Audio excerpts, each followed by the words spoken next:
Brayden has an invisible disorder, so if to look at him, you would never think that he was as sick as he is, because yes, sometimes he's in his wheelchair, sometimes he's using his cane, or he has braces for different parts of his body if he needs them for, joints that are dislocated or just for pain.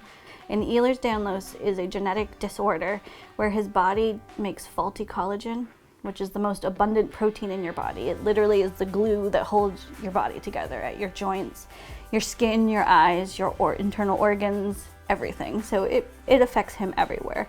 My life is, well, it's challenging. My disease is Ehlers-Danlos syndrome. I have the collagen disorder version, and collagen's the glue of your body. My body doesn't make it all that well. Although I look normal, I'm not normal.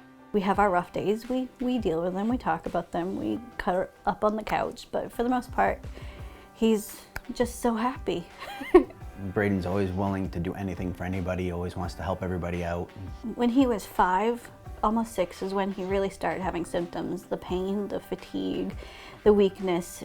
When I evaluated him, I was like, something else is not right here. He was unable to do some simple things like even crawl across the floor, motor planning things.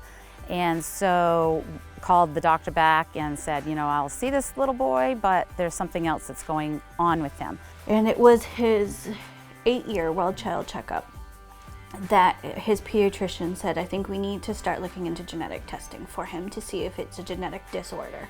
And that was where we referred to the genetic departments at Barbara Bush Children's Hospital.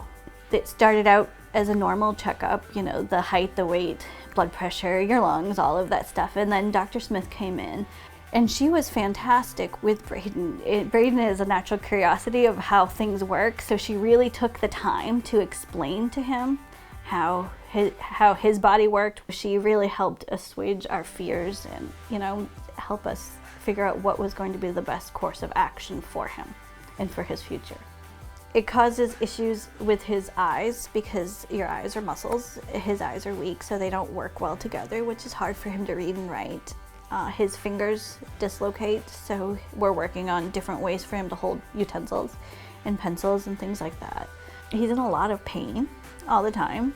For it to be in that much pain and to have that much difficulty and still hold that joy and zest for life it's a miracle in my eyes. It really is. My general goals for Brayden is just to make him stronger. And the biggest goal is that at the end of the session he has no pain, and that when I come the next time, I've heard that he's had no pain from the last visit. We have done a lot of work on him learning some joint protection techniques so that he can do the things that he really wants to do, the things that kids want to do, but do it safely so that he's not injuring his joints while he's participating. I like to make comic books, play with Legos, and play Fortnite. I build all sorts of things, from saber-toothed tigers with drill tails to knights riding horses. He also is a lot of fun, so he's willing to be silly and do things that make some of the more boring activities fun in the long run. Brayden loves swimming. In the water, he can do whatever he wants to do. He can move around, it doesn't hurt. There's no impact, his joints are free. He can do anything he wants in the water and be Free. He can be free. But he's just a normal kid. He wants you to be friends with him. He actually really loves it when people come up and ask him questions about his wheelchair or his disease and things like that. He loves to educate people. Bye guys. Peace.